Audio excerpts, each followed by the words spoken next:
This one, that's a banger. This is like the best part. We just start floating.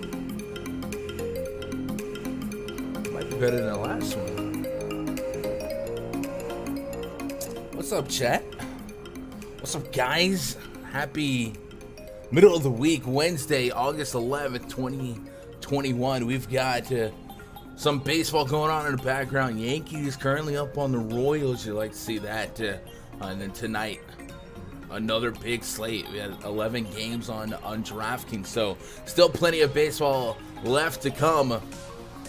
We are going to swim around the waters, go game by game here, and try to come up with our favorite picks, carve out a player pool, have a little bit of fun, man.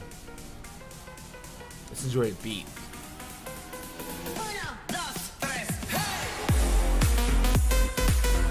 I did that yesterday. There was no music, so I just looked like a weirdo bobbing his head. Anyway, if you guys are stumbling across this stream, this video on YouTube, what you see on the screen is RunDFS.com. That's the place where we don't just play DFS, we run DFS. So if you guys are looking to take your daily fantasy game to the next level, come check us out unlock my proprietary spreadsheets. I got pretty cool ones for baseball, NFL, NBA, my daily player pool, and I think most importantly, the most valuable thing you can get out of a subscription at rundfs.com is access to the rundfs.com VIP Discord. This stream, as always, brought to you by PrizePicks.com. If you haven't tried PrizePicks, go over there, try PrizePicks, and then try to enter code GUNDACKER when you sign up, and they will try to show you some love, just like you're showing me some love, and they won't try it, but they will double your first deposit up to $100. $20 becomes 40, 50 becomes 100.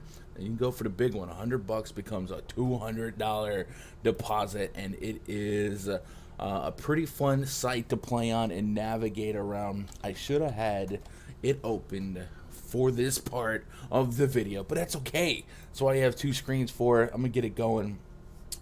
I did a couple things with the mic, hopefully to rectify some of you guys that had issues turning me up yesterday. I did replicate the issue on my end, and yeah, it wasn't as loud as it usually is. So I removed some gain, some noise gate, stuff like that, and also the biggest thing that impacted what I did was I switched the USB port of which the mic was plugged into. So what probably is going to happen throughout this stream is you're going to be annoyed by my air conditioner, but I live in the state of Texas, and it is 95 degrees right now, so we got to leave it going. Looking at PrizePicks right now, some strikeout props, a couple of low ones on the board. 4.5 for the Kyle Gibson against the Dodgers. That seems a little high for Kyle Gibson, but I don't know if I'll dabble with that one yet. Frankie Montas is at 6.5. Josh Fleming's at 4. Now, usually this kid's at 3, and I always bet the under. And then last game, they didn't have it on the board, and he went the F off. He had like 7 strikeouts, so I was like, wow, I just got saved.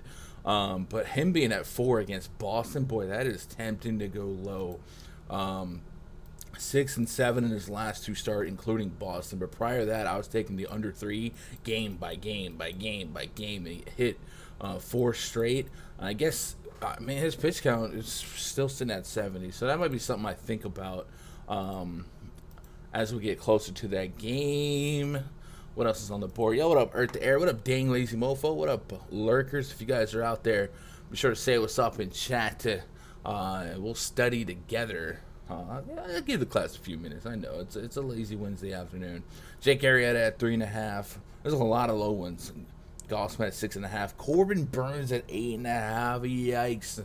That's up there, dog. That's up there. Anyway, I think all those are pretty appropriate. We might come back and sweep through like the player projections after we go kind of game by game here and figure out what's our favorite looks. They also have NBA Summer League, man. PrizePicks is crazy. They got Summer League, they got CSGO, they got NFL futures up right now. They got MLB projections, pitcher projections. They got a lot of cool stuff. So like, it really doesn't matter what your specialty is, or and the coolest thing about it is you don't have to have all one sport on the same card. You could have some NFL picks, you could have some baseball picks, some CSGO picks, and really get freaky with it. So if you find one line, one fantasy projection that you just think is way wrong on anybody for a couple sports, you can turn that into some profit, man. All you got to do is beat the projection. You ain't got to beat 150 lineups. You ain't got to beat me. You ain't got to beat each other. Just beat the house. Easy, right? Easy. What up, Solid Picks? The Dak of Guns. That's a new one. Gonna need that pitching help on Fanduel. I liked pitching this morning. I thought there was several options to go to, some safe, some some that we could uncover and have a little bit more fun with. But I thought there was, for what we've been dealing with, like last night, for every team to be on the slate, like I didn't love pitching. Today I think pitching's pretty solid. So I guess we'll start swimming around here. The usual audience still staggering here. There's a rewind button. We'll let them get into it, but let's jump into this slate and start doing our work. Cardinals at the Pirates. Adam Wainwright taking on Will Crow. Cardinals implied run total 5.1. The Pirates at 4. Wainwright 9,400 on DraftKings. I've been playing him, especially at home.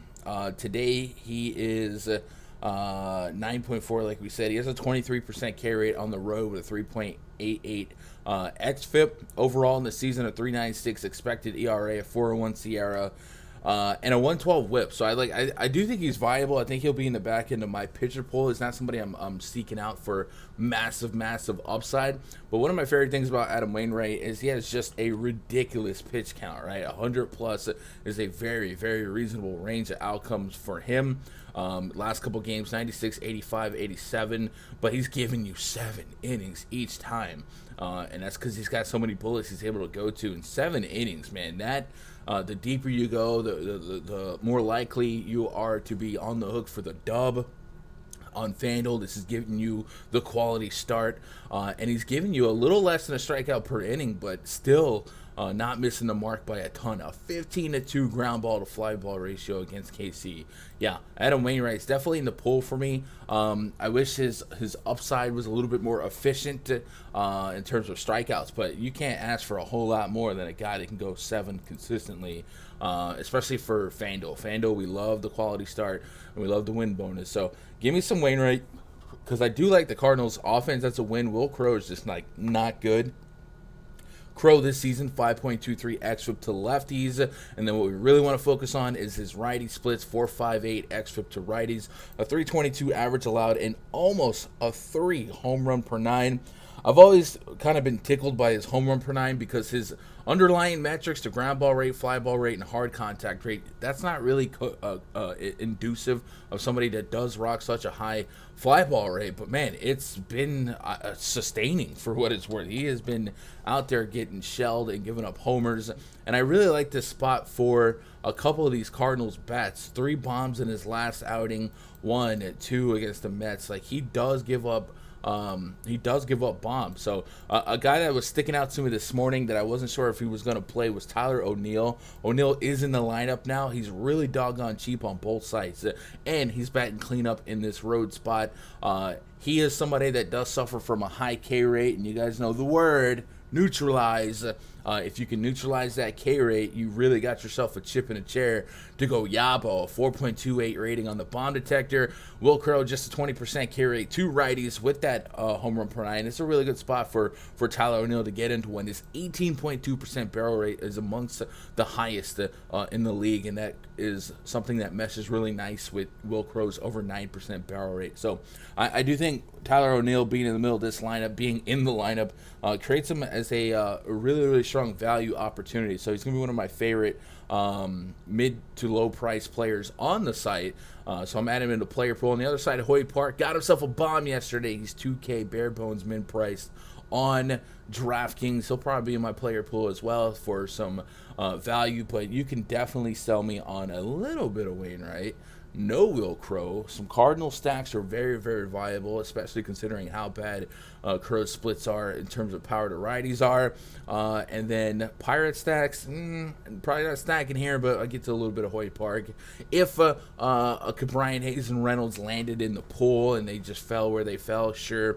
But I don't know that I'm falling into 5-man stacks for the Pirates right now, just because Adam Wainwright's been just so efficient. He's just a ground ball beast. What up, Rich Homie Quinn? How we doing? Doing all right. Next game on the docket, Phillies hosting the Dodgers. We did get a Dodgers official lineup yesterday. This game, it got weird, mama. Aaron Nola versus Max Scherzer. Both guys were really dealing. Nola was having an out-of-body experience, just dicing up this Dodgers lineup. And then some rain unexpectedly showed up, and the game delayed, and those pitchers were done. And then the bullpens came in, and Dodgers bullpen, a lot better than Matt Moore and friends for the Phillies, and the Dodgers went off. If you guys haven't done so, if you're on Twitter, you absolutely have to find Trey Turner's slide at home. It is the most satisfying. I just couldn't. I think I watched that thing on loop 20, 30 times. It's the most perfect swag slide I've ever seen. So if you're on Twitter, do yourself a favor, find the Trey Turner slide. It was that good. It was literally that good. You're probably like, what the is he talking about? A slide gun? Come on. No, it was good. You'll understand when you see it. Will Smith, 3-hole catcher. I'm in on that. Why is there no color in this cell? That's interesting. So, yeah, we don't have the Phillies lineup yet, but Dodgers are there, 5.4. David Price, your starter for the Dodgers today. Let's see where he's been stretched out. I know he's been starting, but I don't know that he's had a ton of bullets in the magazine. 62 pitches last time out, allowed 4 hits, and no walks, a couple bombs.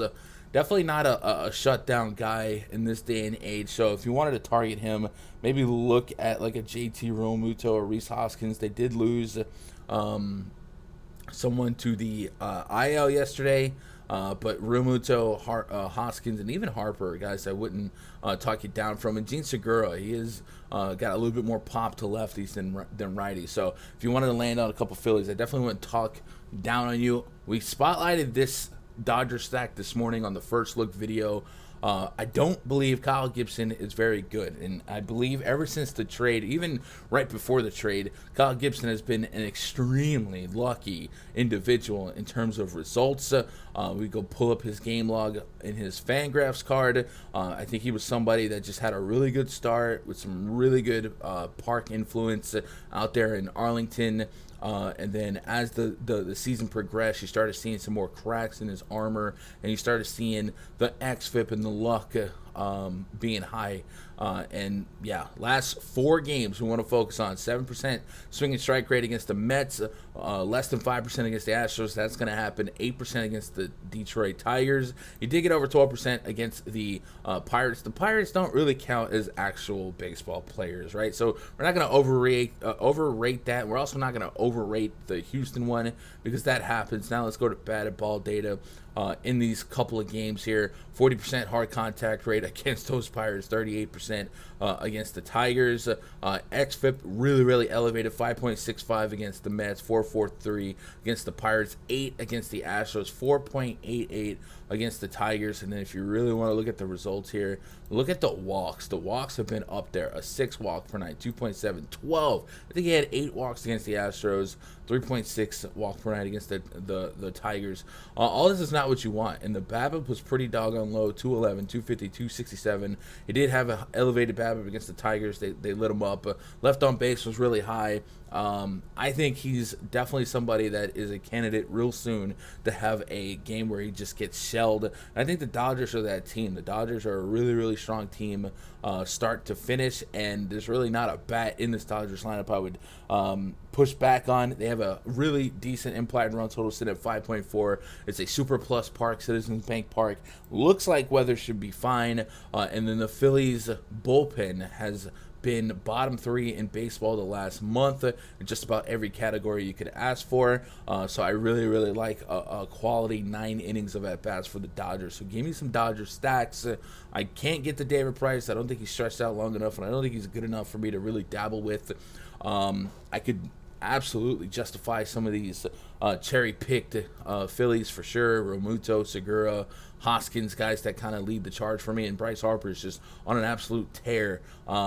But I'm leaning more so the Dodgers side of things because the bullpens are really going to be seesawing this game, and I think the Dodgers bullpen way better than the Phillies bullpen. What up, Quinn? Julian, what up, Julian? What up, Jonathan? You guys doing all right? Welcome. Hope you're having a good afternoon. This bang's for you. Let's move on to the next game here. Tigers at the Orioles. We have a Tigers lineup, so bear with me just a moment. We'll get it typed up. Robbie Grossman is leading off. Jonathan Scope, Miguel Cabrera batting third. Jamer Candelario in the cleanup spot. Eric Haas, Harold Castro, Nico Goodrum, Willie Castro, Castro GTX, Fidel Castro. A lot of Castros on this team. This is weird. No Orioles lineup. We got a 5.2 implied run total for the Tigers, 4.9 for the Orioles. Man, the curious case of Matt Harvey, right? Almost want to insta-click the Tigers as a stack. We probably still will because this game total is high. But it sure feels like Matt Harvey's finding something. Last couple games, having some decent results, and some of the metrics are plus for him. We'll pull it up here. It could just be a stretch of luck, but we'll get to the bottom of this. And is Matt Harvey good again? Because we did just see Cal Quantrill 5 days ago absolutely dominate the Tigers. So it's one of those spots where I know I'm going to be investing some Tiger stack, but I'm really wondering if I'm going to get to any Matt Harvey. So let's go pull up his game log here. If my computer will load this quick enough. It's just like new stuff adding to the page. Here we go. Plate discipline. Boston lineup came up lit. I don't think I haven't done that game yet, but when we get to that game, I'll make sure we adjust. I appreciate that heads up, though. 6% swinging strike rate against the Yankees, 3.7% swinging strike rate against the Tigers, 9.6% against the Nats. So let's look at advances. He's just been the luckiest guy ever. 7.42 xFIP. No, that's FIP. Statcast, hard hit, batted ball. There we go. 3.83 xFIP against the Tigers, 3.02 against the Nationals, above 6 xFIP against the Royals and the Yankees, and then some more sub 4. So you can make a case that it's a little bit more than a coin flip for him to have a solid outing today. I wish the swinging strike rate was at least justifiably higher to really get behind this hunch, but at 5K. Do we treat it like a bet and understand that 10 to 15 is potentially a cushion spot here, and that 20 plus is a range of outcomes? Maybe. His pitch count not really what you want it to be. 80 plus pitches is probably what you would expect as a high end on the good side of outcomes. He did pitch against this Tigers team, went 81 pitches, 5 strikeouts, and a 25 fantasy points. So if he had just a 3%? If he had just a 3% swinging strike rate in that game, he must have had called strike chaos, right? Just painting corners and they weren't swinging. Let me see if the C strike percentage is something that they list here. Because that's what it seems like. He also had a 10% barrel rate that game. A lot of definitely feels like a lot of luck in retrospect. I guess we'll just go swing percentage and try to just a 49% swing percentage that game and a 64% zone swing percentage. So yeah, I guess he got a lot of called strikes there to help him out. All right, maybe I'm backtracking a little bit on some Matt Harvey love, but at 5K we treat it like a bet. Potentially pair him with a strong end SP1 in tournaments, and give us one of those high 6K 5.5 plus stacks and see what happens. So I think I get maybe up to 5% at 150 lineups. We don't touch Harvey in 20 or less. As far as Tigers bats and Tiger stacks go, yeah, Orioles bullpen also bottom 3 in everything, home runs allowed and whip. So Tigers are in a spot to have a really, really strong game. Jonathan Scope kind of stands out to me as a power guy to get behind. The rest of the lineup, there are some weaknesses here. There's not a ton of high ISO in this lineup against righties. The K percentage is a lot of 1-in-4s to 1-in-5s. So I can understand how this lineup has a chance to fall flat. So I'm playing both sides of this fence. Tariq Skubal versus the Orioles. The Orioles dropping in run total here is interesting because I do like the Orioles against lefties in general. They have a 112 WRC plus against lefties as a team, and Skubal is definitely somebody that could pay off a high ceiling stack because he allows a lot of homers to righties.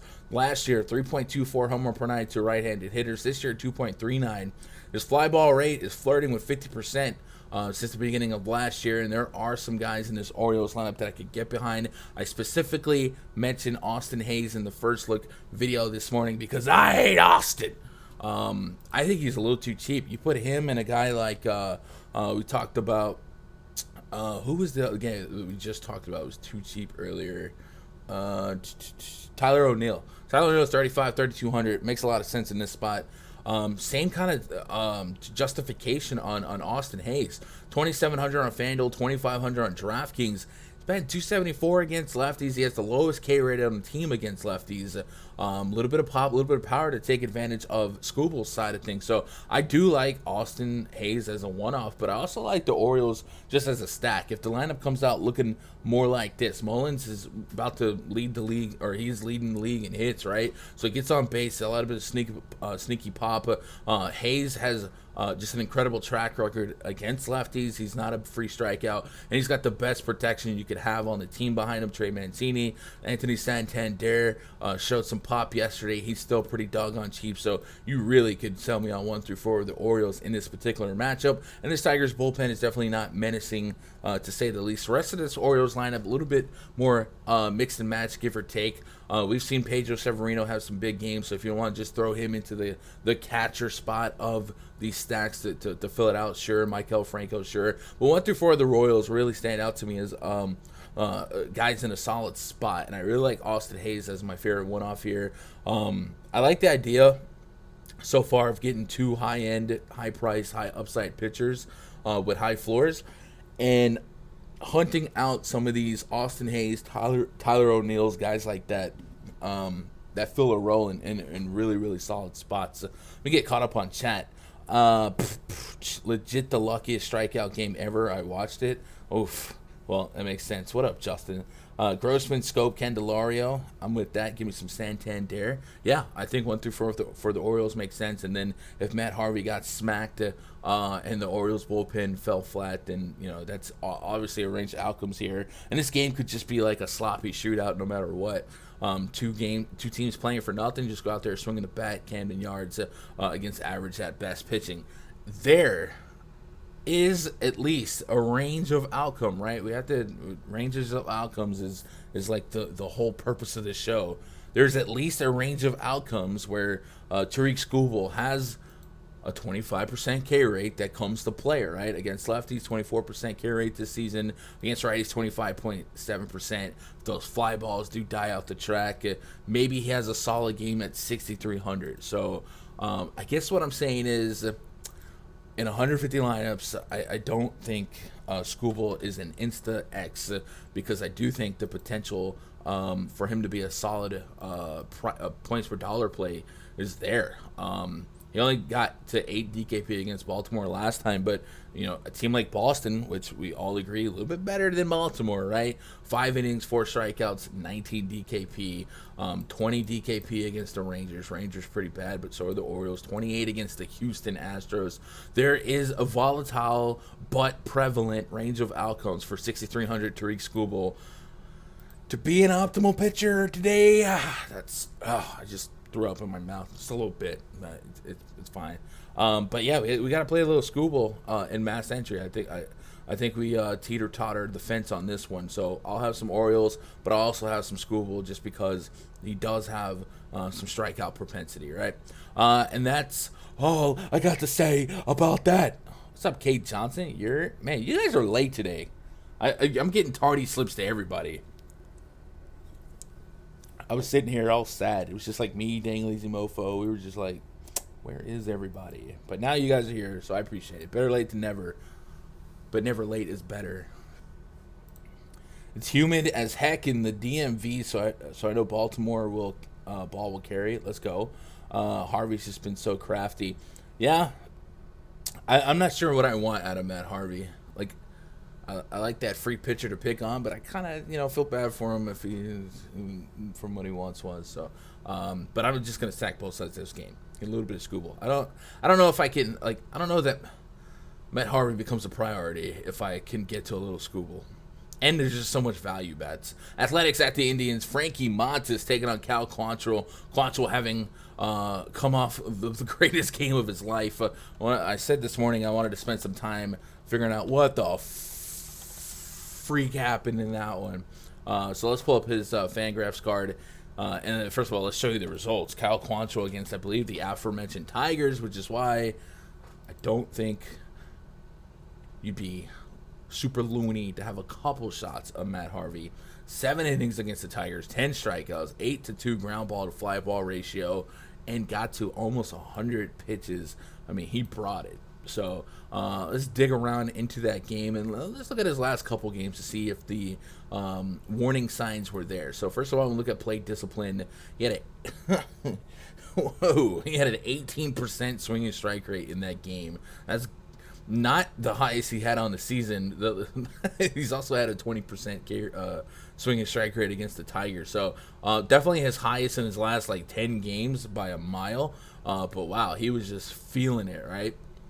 Prior to that, 8%, 6%, 6%. So swinging strike rate basically representing his ability to miss bats and induce swing and miss. Just a 55% swing rate. That's pretty good. What else do we want to look at here? Let's go look at batted ball, see where the xFIP was. xFIP was 0.82, 5.74. So, I mean, it's hard to project him to be that elite strikeout guy, but it looks like that is at least possible. He's getting a tough matchup today, though. I think I'm willing to, okay, I wasn't there on the slot machine. It paid out. Maybe I sit this one out and see what he does here against this Athletics lineup. Has a little bit more of a menacing a feel to it than the Tigers, and they don't strike out quite as much. There is a little lane here in the bottom. Maybe Sean Murphy, Matt Chapman, Seth Brown with 20+% K rates. But Starling Marte's a tough one. Jed Lowry, Josh Harrison, Jay Hay, they're all pretty pesky. So I might sit and watch. Frankie Montas is in a unique spot. I was actually kind of on Sean Manaea yesterday. He wasn't like my core pitcher or anything like that, but I didn't have a low percent. I didn't have a high percent. It was right there in the middle, and he did not fare well. In fact, he pitched so bad that it wasn't long before he did fare well. It's a goodbye. It's a joke. 8,700 for Montes. If I can get to 20 DKP, I'm digging him. Against lefties this year, which is the number I really want to focus on, because I think the Indians' clear best hitter is Jose Ramirez, a lefty. He's got a 31% K rate. The ground ball rate and fly ball rate kind of a 1-to-1. The hard contact rate's pretty low, and he has almost a 29% K rate to righty. So he's definitely somebody that can muscle some strikeouts. 13.5% swinging strike rate. 8,700. I'm looking for a shot at 20, right? As a SP2, I think he's in the mix for me. I do think that the Guardians, the Indians, look a little bit better against lefties in general. And Frankie Montas has just been rock solid since coming back, or really since his July 8th start. 18+ DKP, a bunch of 20s. So I think Montas is in the pool. I do think there's some meat left on the bone at this price point. And I do think the Indians team, if you can get past Jose Ramirez, and hopefully Reyes doesn't get you for one, but I think the strikeout rates will make me feel okay. I'm in on some Frankie Montas exposure here, and I think the question now is just how much, because it's probably gonna be well above 10%. I don't think he's gonna be my number one pitcher on the slate, but I'm gonna have a decent chunk of him just because he's been pretty rock solid at both sides of the plate, and he's throwing strikes. He's not wasting pitches. So even if he does let a few on, and them going to the bullpen early yesterday, maybe even more incentive for them to give Montas a longer leash here. If I wanted to pick on Control, there's really not a ton in his metrics that I want to go out of my way and attack. His line drive rate and fly ball rate to lefties is a little bit elevated. He's giving the ball in the park for the most part, but I think that line drive rate and fly ball rate would be enough for me to maybe look at a guy like Matt Olson. And then Starling Marte's been pretty solid since the trade. Been stealing, hitting for a little bit of power, but I don't have a ton of high expectations for this game. This lineup did just come out while I'm blabbering, so we can get that typed in and see if anything changes. Actually, both lineups are out now. Bradley Zimmer is going to lead off for the Indians. So starts him off with a lefty. Then Ahmed Johnson Rosario is going to hit that Pearl River plunge out of the 2 spot. Jose Ramirez, Franmil Reyes, Harold Ramirez, Oscar Mercado, Andres Jimenez. Looks like the bottom of this lineup actually found a way to get weaker. Owen Miller, and then Austin Hedges. I hate Austin. And then on the athletic side, Mark Canha, Starling Marte, Matt Olson, Jed Lowry, Yan Gomes batting 5th here. No Josh Harrison, no Jay Hay. So a little bit more strikeout propensity in his spot. And then Elvis Andrews is in the 9th spot.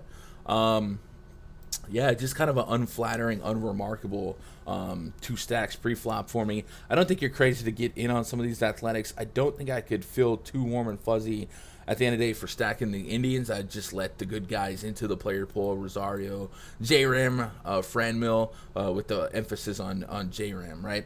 See what you guys got in the live chat for move on. Imagine Royals weather hitting in a ballpark in Camden. That would be, yeah, oof, hot, sticky. Okay. Tall says, I'm 35. I'm still getting in trouble in class. Some things never change. I'm going to let y'all make it, though. I'm going to let y'all make it. Your penance is the dunce cap and the thumbs up button, man. The thumbs cap. What you know about Ahmed Johnson? Come on, bro. Come on, man. Y'all don't know. I'll be in these streets. Raise at the. What you know about Fabulous? Come on now. Guys, don't get. Just don't get. Okay. Okay. Rays at the Red Sox. We got both lineups for this game, so let's get the Rays shot out. Brandon Lau's going to lead off. G-Man Choi, former Yankee great. Nelson Cruz, Austin Meadows, Wander Franco, Randy Arozarena is batting sixth. Seventh spot's going to be Joey Wendell. Brett Phillips. If you haven't experienced the Brett Phillips laugh yet, that's a YouTube video you absolutely have to check out. So your homework so far is Brett Phillips laugh on YouTube and Trey Turner's slide at home plate from last night. Those are things you absolutely have to see to get better connected with the game. Enrique Hernandez, Kiki, do you love me? Hunter Renfroe, Xander Bogaerts, Rafael Devers, JD Martinez. Kevin Plawecki is catching in capital letters. Marwin's room. I'm just saying it could do better than Marwin, Bobby Dalbec, and Jaron Duran. So this is our confirmed lineups for both teams. Rays have an implied run total of 5.2. Red Sox implied run total of 5.4. Nathan Eovaldi, arguably the best pitcher on the Red Sox staff right now. 8,200 for him. Kind of a low price for what we think his upside could be, right? He does have some velocity, does have some ability to go out there and get some strikeouts. And what would make us happy, what would satisfy an $8,200 price point? I think 16 to 20 is kind of in the neighborhood. Only went to 9 DKP last time against the Rays, but you know that 20 plus is a range of outcome. He's got a lot of Yankee games in his last 5. That's annoying. 2 games against the Rays, he's averaging 19 DKP. So you guys do the math. If he went to 10 in the last game, he's got 2 games and he's averaging 19. Does that mean he dropped 29 or 30 in game number 1? Maybe, and that tells us that, hey, he's got a little bit of upside. So 8,200, I wouldn't have none. It's obviously a negative park adjustment. Fenway versus Tropicana. There's a good chance that solid game was in Tropicana, but the strikeout rates are there. There is strikeouts in this lineup, a lot of 1 and 4s or greater. So I'll have a little bit of Eovaldi. I'll have tapered expectations. It's probably one of those spots where I begrudgingly stack both teams. A real life fan of me wants like a 1-0. Whoever lost yesterday should win today type of thing, and let the Yankees catch up. Josh Fleming on the bump for the Rays here. I guess he's working his way up. He's had an extremely volatile strikeout rate. I told you guys that I've been betting the under 3 for Fleming for a big stretch, and then there was the game against Boston where it wasn't on the board, and he got to 7. The last game he got to 6. So expecting him to just really be a stretched out starter. We've seen him between 70 and 90 pitches in his last 4 games. I don't know that I want to get back into the Josh Fleming K-prop game, but he's listed at 4. He did get 7 last time. If we go to the K factor and I give the man, let's go with 70 pitchers, and then let's look what 80 and 90 would do for Fleming. 70 pitches is at 4.69, 5. So yeah, he's already over. So I probably, if I was gonna bet that, I guess I would have to lean me over. But looking at this lineup, this Red Sox lineup only has 3 guys over a 21% K rate against lefties. One of them is Hunter Renfroe. He's a problem. Then there's Bobby Dalbec and Jaron Duran. So I probably am not betting the over on 4. I'm just leaving that alone unless I had a hunch at the under. Against righties, Fleming has a 4.69 xFIP and just a 12% K rate. So that makes me lean the under even more. But the ground ball rate's high. So he can eat some innings here, maybe suppress some power. He does leave him up to lefties, a 2.42 home run per nine to lefties. Maybe look at like a Rafael Devers to sneak one. But he's the only power lefty in this lineup that I would make that call for. So I definitely think if he can sustain this ground ball rate, this hard contact rate against this team, he can eat some innings here and maybe chop this stack in half.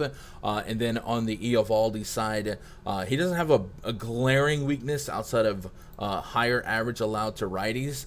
So I'm really kind of hoping that this game doesn't put up a ton of runs. I'm gonna have stacks of both teams, but I would like to be 6% or less, and not feel obligated to do more. So I'll put my ear to the ground. I'll see what the ownerships are for them. If they're like exceeding 10%, I don't know they are, but I'm saying if they were, I'd probably just back out and hope that these pitchers do their thing. Yeah, no. Let's see what you guys got in the live chat before we matriculate on to the next one. From the Bad Street USA. Yo, RunDFS.com logo is the way of the points and salary. Oh, it's in the way of the points and salary?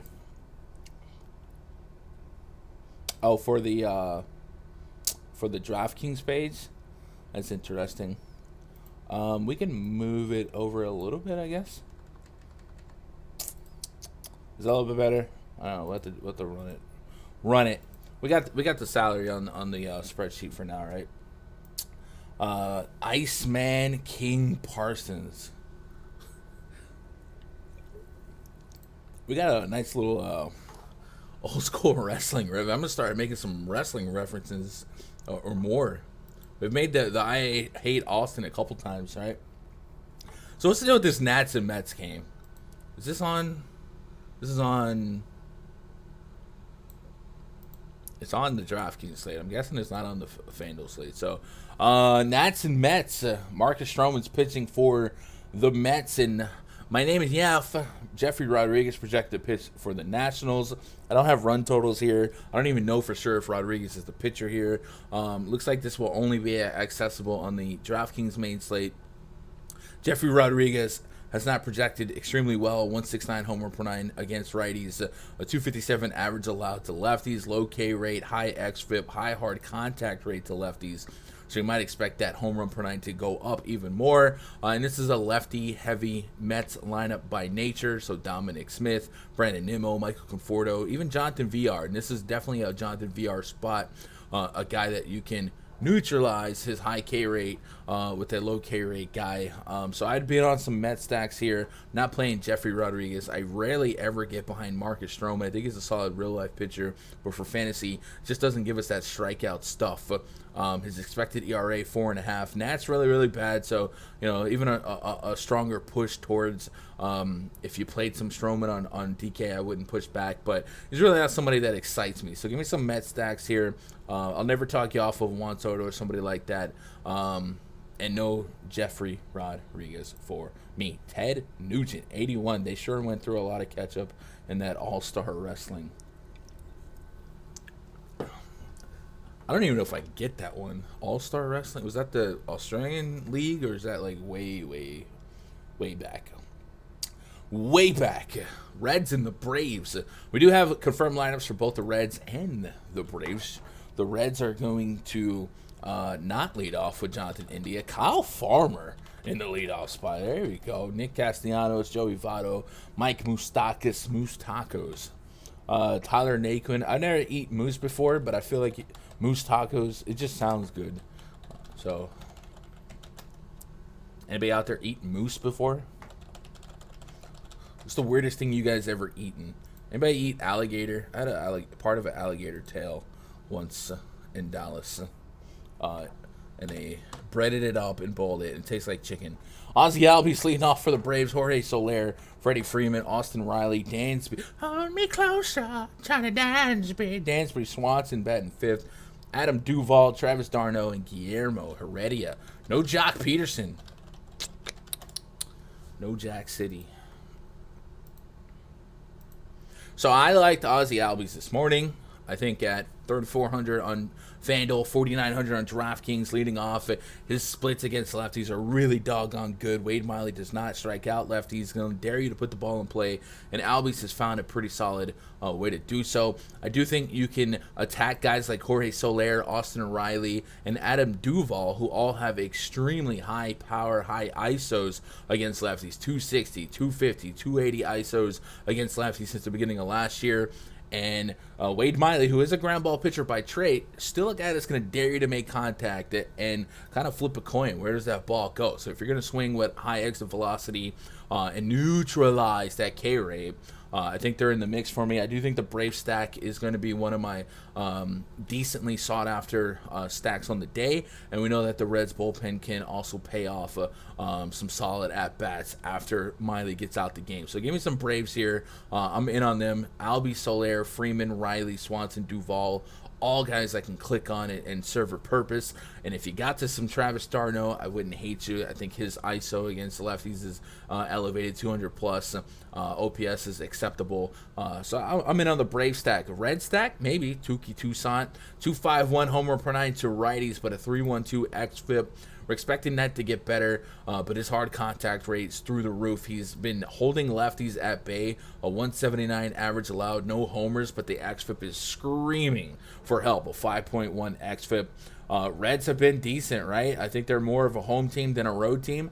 But if you wanted to play the curious case of Toussaint getting beat up, there's definitely a case in his, at least in his metrics, where his walk rate against lefties fails him. And he has a lot of lefties in his lineup, and he starts pitching out of the stretch, and he starts getting nervous, and they knock him out this game early. So I definitely wouldn't talk anyone down off of some Reds exposure as well. Reds just a 4.6 implied run total.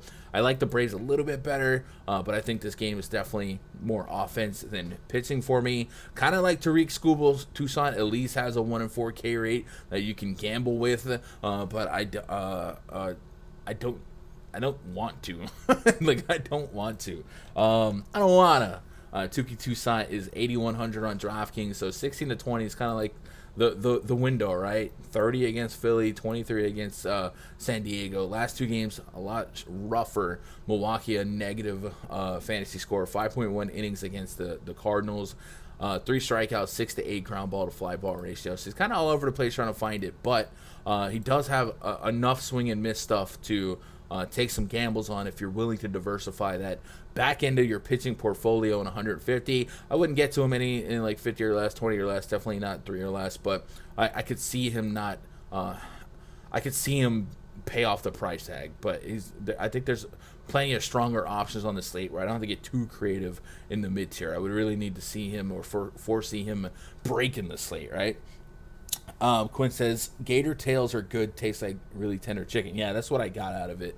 But I didn't quite know what you guys are. I feel like we got an extremely diverse chat.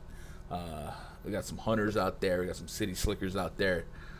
We got some me's out there. Brewers at the Cubs. Next game on the docket, we got Corbin Burns and Jake Arrieta. Corbin Burns is 10.3K on DraftKings going against this conglomerate of next man ups from the Cubs AAA team. I mean, they did September call-ups in the end of July, and it's rough. Look at these K rates, 27%, 26.5%, 38.5%, 26.5%.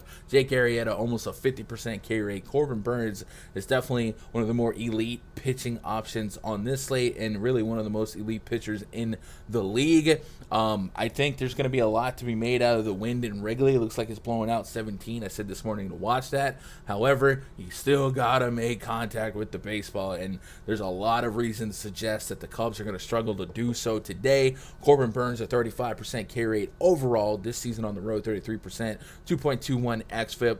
This is really a smash spot for him at 10.3K. We've identified several guys that I feel like are underpriced and provide extremely good value. So I'm going to have no issues with stamping Corbin Burns as a tier 1 option for me today. It'll likely be my highest owned pitcher. Jake Arrieta, you did your thing, dog, but that's going to be a no for me. Brewer stack right now pushing a 6.3 4.3 implied run total. They were one of my stacks at the end of the video this morning. There's nothing to change. The Cubs bullpen has, I believe, in the last 30 days been the most generous in terms of everything allowed, home runs, and whip, I want to say. Let me double check that. So if you guys are ever curious on inspecting some bullpens, the way I'm doing it real quickly is we're going to team stats. We're going to leave it on pitching. We're going to go click this relievers tab right here, and then instead of full season, let's do last 30 days because, you know, a lot of trades, right? No Craig Kimbrell in this Cubs bullpen. And then there's several metrics you can look at. They do have the plus stats, if you understand those, which is basically a linear scale where 100 is the league average, and then, you know, above 100 means you're above league average, and X allowed, and below 100 is vice versa. So in the last 30 days, if we sort all bullpens or all relievers by home run per 9 per team, the Chicago Cubs have the highest home run per 9 in all of baseball. That's not what you want. A 1.44 whip, really, really bad. 409 Sierra. So the home runs in the whip and the walks, a 4.3 walk per 9. So plenty of positive stuff coming behind Jake Arrieta, who in and of himself is an amazing matchup. And over 2 home run per 9 to both sides of the plate, about a 300 average allowed to both sides of the plate, the xFIP through the roof. There's not much on the Brewers, not to like. Willie Adames was one of my specific players to target today on the video this morning. That's going to stay the same. And on Fanduel, Willie Adames being 3,200, really this Brewer stack being as cheap as it is, it's probably going to make them just egregious amounts of chalk. But, you know, it's one of those Wrigley win games. It's one of those Arrieta games. It's one of those Cubs bullpen games. And everything's going in the right direction. So I'm curious to see where the ownership projections do end up landing for both sites. I could see them being less owned on DraftKings than FanDuel. But it is what it is. We might have to get a little bit freaky on either site. Who that there that loved them Gator Tail? What up, John Gotti? I didn't even have a lot. And, you know, I was so nervous. Dude, I'm talking, I must have been 18, 19, maybe 20. And I was watching that show, Swamp People. And you guys seen that show. It's where they hunt gators. And I was like, what does gator taste like? And so I didn't remember the restaurant. It's some chain restaurant in Dallas that sold gator tail. And I drove there. It was like a 2-hour deal. And I got some, and it was like little. So I probably even get like authentic experience, but yeah, I don't know. I figured you weirdos eat some weird stuff. Bunch of crawfish boil having Southerners out here. Baltimore's lineup out. All right. Well, when we get done with each game by game, we'll go back and adjust all the lineups. Brady NFT for the win. You guys been into that? I saw DraftKings had a NFT market. I made my Top Shot money and kind of backed out when everything tanked, and I could still say I made thousands of dollars of profit. But yeah, I see NFTs are still kind of going strong. I just don't really know what I want my involvement to be, but I don't hate people that are on it, man. I think it was fun for me. But for me, I was, it kind of reminded me of MLB The Show Marketplace with real money for NBA. So I was having a blast with that. Let's move on to the next game here. 8:05 is our Wrigley start time. Let's go an hour and a half later to the Angels game. So if you guys do stagger yourself some time in the middle of the night to make some late swaps based on news, it's not as necessary in baseball, but just in case, kind of make a note. You do get an hour plus break between the Cubs start time and the Angels start time. We got the Blue Jays at the Angels. Alek Manoah. What can I say except you're welcome. Up against Dylan Bundy. We got an implied run total 5.6 for the Blue Jays. The Angels 4.1. Manoah is one of the pitchers I spotlighted in the video this morning. 9,100 for him, going against a projected lineup that strikes out more than some of you guys at a bar on a Friday night. 27% K rate for Ohtani. He's the only problem in this lineup in terms of talent and power that you got to worry about consistently. Yeah, maybe Justin Upton, but after that, wow, does it drop off a cliff where there's no ISO and a lot of strikeouts to be had. So Manoah will be one of the guys I'm looking at quite a bit today. to be one of my higher owned pitchers. And this Angels lineup does have a lot of upside in it, just inherently. So give me some Manoah here. I don't think I'm getting to Bundy. I did see Bundy's pitch count kind of skyrocket quite a bit. And he had a solid outing on like an early slate the other day where he dropped 27 DKP against the Texas Rangers in 84 pitches. So we've been seeing about 10 to 15 pitch increase last couple starts. So he might just be fully stretched out 90 plus pitches. Bundy at his best the last couple of years is a guy that will struggle more so to lefties and righties, and he usually projects pretty decently against righties. So far against righties, 80 innings of sample size this season, a 23% K rate to righties, that's down almost 10% from last year. 258 average allowed to righties, that's up from last year, and the 1.9 homer per nine also way up. I feel blessed from last year, but the underlying metrics aren't as egregious. Yeah, his fly ball rate shot up a little bit, and the hard contact rate's up another 7%. But other than that, like everything else is kind of on par from what he has been. But the xFIP is high to both sides of the plate. I'm willing to go out and attack him with a talented Blue Jays team. George Springer's on fire. Vladdy Jr. is a monster. So it's more of betting on the talent here against the average pitcher, and then hopefully that Angels bullpen also presents an opportunity for runs for the Blue Jays here. So give me some Manoah, give some Blue Jays stacks. If you end up with Ohtani in the player pool, never will I ever push back on that. But the rest of this Angels lineup seems pretty expendable to me, and I don't think I get to stacking them. And that's all I got to say about that. Quinn says, I'm born in Queens, grew up in North Jersey, now living in South. I've tried all kinds of food. Yeah, there's a lot of food up there too. So obviously I'm from New York, born in Staten Island, but I've been all around the country. You guys eat weird stuff in New York too, yeah. But down here they eat really weird stuff. Like, I guess it's not even weird. It's like it's just like animals that you're just not used to eating. Yeah. Top Shot is dead, is it? Maybe. I sold out. I haven't really tracked it much. I know there's some buzz the other day of some prices going up, but hopefully it comes back and does well. But I sold my whole inventory. Had some fun with it though. Like I said, I made thousands of dollars on Top Shot, so I ain't mad. I don't know about that. I got a heavy K rate on a Friday night. Oh man, I can only imagine solid pickup line, huh? I feel like the fell from heaven one is kind of played out, right? Giants hosting the D-backs next game on the docket. Merrill Kelly taking on Kevin Gausman. Gausman, add him to the list, man. A really solid pitcher in a really solid spot. Maybe the D-back strikeout rates, you want them to be a little bit higher, but there's still enough 20% or graders for Gausman's home splits to thrive. 31.4% K rate at home this season. 177 average allowed at 0.95 home run per nine.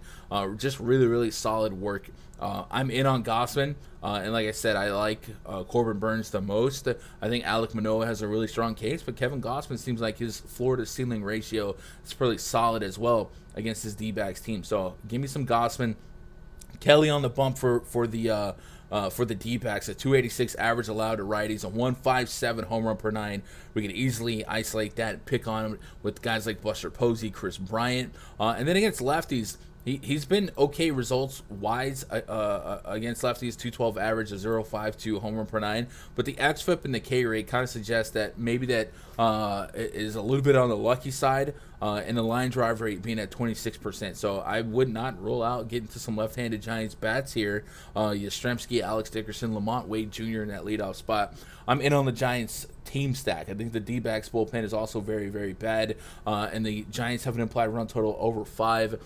Yeah, the park is not my favorite, but I don't think it's off limits for me, especially against this pitching matchup. So give some Giants bats. Give me Gausman as one of my top 4 pitchers on the slate right now. Maybe he gets the top 3, and then I probably am not there on Merrill Kelly, right? At 8,600 though, there are some cases for soft landing.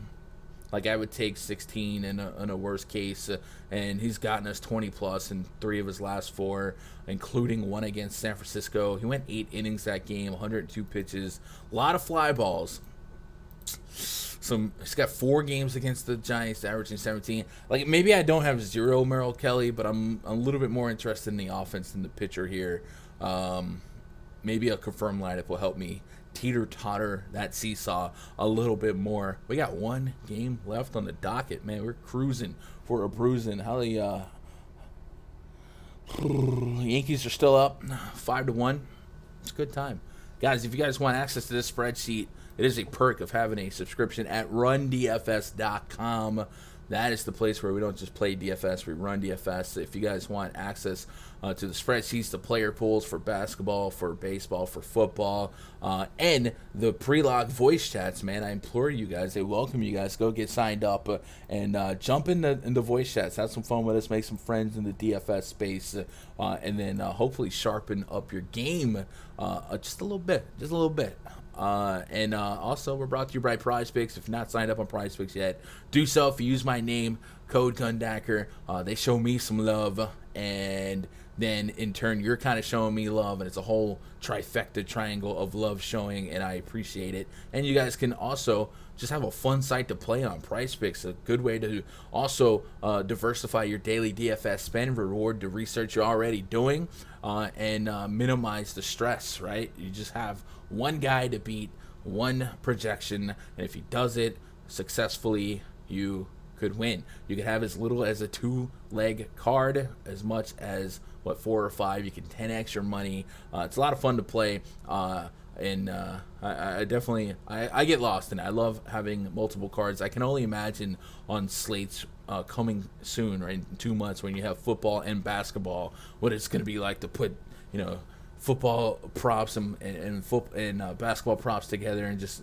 have a lot of fun, because there should be plenty of value on the board. So I'm excited for that. Hopefully you guys had some fun on it, and tell them I sent you. Yeah, main event tonight, Mariners hosting the Rangers. Rangers implied run total 3.3. That's really doggone low. The Mariners 4.8. We got Tyler. The Andersons got tickets to the game. How'd they get tickets? Up against Spencer Howard. This is one of the lowest run totals I've seen against Tyler Anderson, who has a 174 home run per nine against righties, 266 average allowed, a 441 xFIP, big fly ball guy, wonky delivery. So maybe that's how he's been thriving as much. If you guys haven't seen Tyler Anderson, he does like a double leg kick. It's weird. But I don't think he's like necessarily great enough to hold a team to that low of a run total. I guess it's just more so the Rangers are not good. But Adolis Garcia, Laurel Hernandez made an impact last night. Nate Lowe, Andy, I took a pill in Ibanez kind of sticks out for me as well. The rest of these are just really create a name from Xbox Live, Jason Martin, Curtis Terry, DJ Peters. Like, this is all weak links here, but I do think 1 through 5 is something that I wouldn't sleep on to get through to Tyler Anderson. So I don't know. I think Tyler Anderson might also generate some ownership here. He's expected to be a strong favorite. 7,600, 14 to 20 DKP.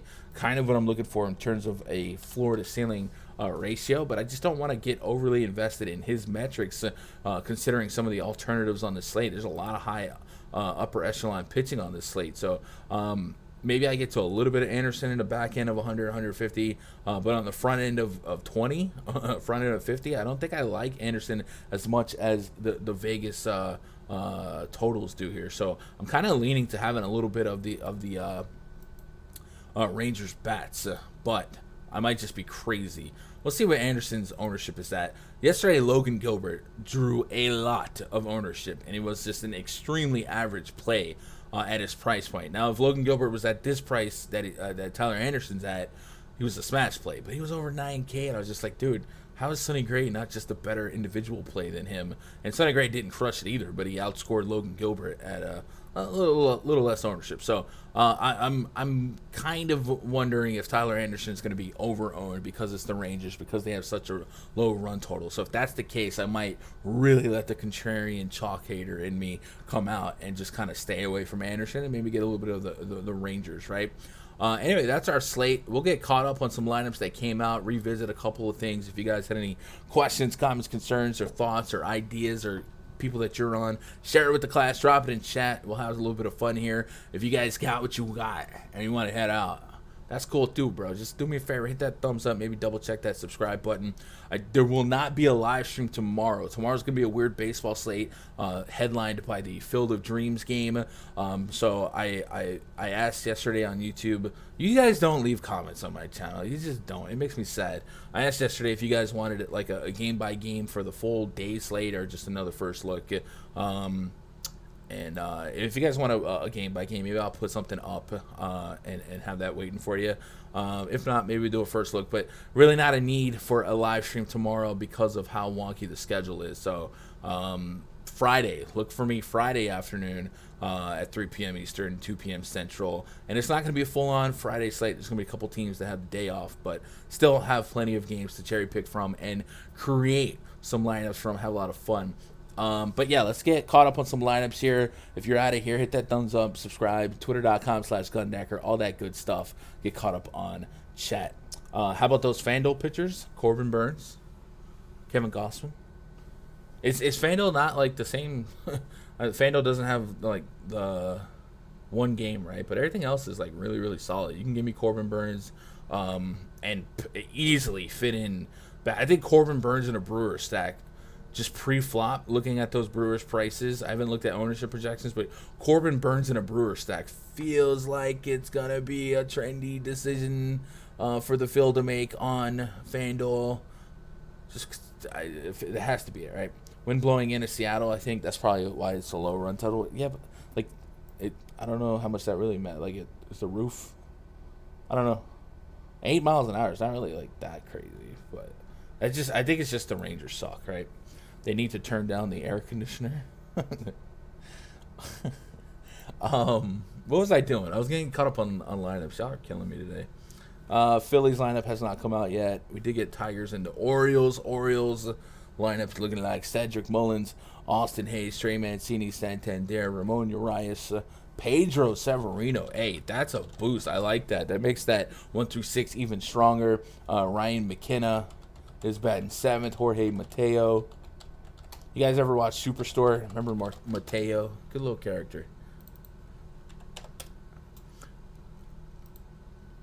So I'm still there on the Orioles stack, and I actually like the fact that Pedro Severino got like a boost from the projected lineup. So 1 through 6, really 1 through 4 with Severino is my favorite. So give me the Orioles stack still. What else came out here? Anything? The Reds and Braves came out. We already had those. Cubs and Brewers, not yet. That's it. We really didn't get a ton of lineups out. Chat, somebody asked about Fanduel pitching. So on Fanduel, guys, if I had to make a player pool in like 50 lineups, 20 lineups, guys that I can make easy cases for. I don't need to take a lot of risk on Fanduel. Adam Wainwright, the case for Wainwright, the man is just a 7-inning guy.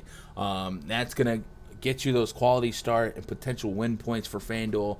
Those are very valuable, especially that quality start. Quality start, 6 innings, 3 earnings or less. And then, of course, the strikeouts have been okay for him. And the Pirates lineup has a lot of strikeouts in it. The 5-spot down, 30% or greater K rates against righties, including and plus the pitcher spot. So Adam Wainwright could be a really, really fun contrarian FanDuel pitcher play. Moving on in the mindset of a FanDuel decision. I also really love Corbin Burns. He's 11K on FanDuel. That sounds expensive, but there's a lot of value on the slate, including his very own offense that has the highest run total on the entire slate. Guy like Willie Adames, 3,200. That's disrespectful. That's just way too cheap. So Adames is probably one of my favorite FanDuel plays today. And Corbin Burns would be right up there. He's probably my number 1 ahead of Wainwright. Alek Manoah is a strong play for me as well. I think the strikeout potential in this lineup's huge. His team is a sizable favorite, and then Kevin Gausman. So if I had to pick 4 FanDuel pitchers, those are it. Tiered by 1, Burns. 2 is probably Gausman. But Wainwright has a strong case to be just like a Mr. 7 innings, and then the other 2 sprinkled in there. So there's 4 FanDuel pitchers. You can have some fun with that. Orioles, one of my favorite stacks. Yeah, I like the Orioles quite a bit. And And like I said, I don't think it's a 0% range outcome for Tariq Skubal to survive and thrive and live in words that rhyme with I've. Chad, that's it. Anything else? Anything else? If nothing else, then we can be on our merry way. I'm hungry. I have a hot pocket waiting on me. I'll be in the RunDFS.com voice chat in about an hour. I'm going to be carving out my personal player pool. I guess we can look at the bomb detector if you guys want. But I'll be carving out my personal player pool, my stack percentages, stuff like that. So if you guys kind of want to see where I'm landing, you can do so in that tab. Bomb detection. That sounded, I went from like a bomb detector to The Box by Roddy Rich. Eugenio Suarez at the top. He's batting 7th, and it's a small sample size from the opposing pitcher. I think Tyler O'Neill is the most intriguing number up here. Decent sample size on both. The barrel rates kind of agree with it as well. Trey Mancini also has a strong matchup against Tariq Skubal. That makes a lot of sense to me. But look for Tyler O'Neill. I think O'Neill is a fun pick here. But a lot of names up here. A lot of grouped names here, right? The stacks kind of create themselves. 3 Cardinals in the top 10, a bunch of Reds up here as well. Yeah, I like Montes and Montes. Oh yeah, Montes. Yeah, Montes is in the mix for me on DraftKings as well. On Fanduel, I don't feel as obligated to get too stretched out when it comes to creating a pitcher pool, but I think he's fine. Yeah. Anyway, chat. No live stream tomorrow. Be back Friday. But we will be working on more and more content on the channel. We have the membership program up. If you guys want the cool avatars and badges in chat and want to spend like, I don't know how much it is. It's like $5 or $2, something like that. We have a lot of stuff for the members coming up for football and basketball. And then, of course, the Run DFS stuff. So we're doing a whole lot. I appreciate you guys, as always, making these afternoon research sessions fun and viable. Hopefully you guys are heading away with a couple of ideas, and hopefully you guys make some money tonight. You crush it. Let me know on Twitter, twitter.com/Gundacker, and I'll jump on the train and hopefully make some money with you, man. I love you guys. Good luck. God bless. And go win some money.